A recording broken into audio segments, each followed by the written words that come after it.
আমাদের ঘরে প্রতিটা গ্রামে কম করে 30টা করে যুবক তৈরি হতে হবে।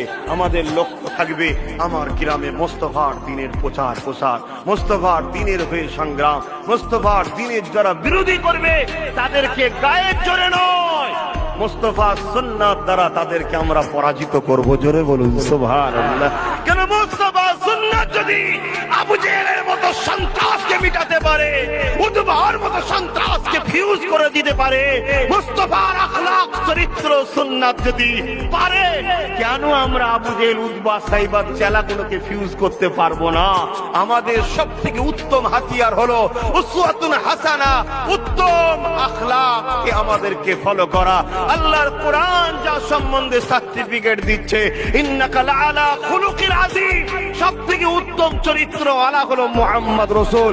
এ যুবক, সেই মুহাম্মদ নবীর দ্বীনের জন্য সৈনিক কারা হতে চাও? আল্লাহকে সাক্ষী রেখে হাত তুলে বলো।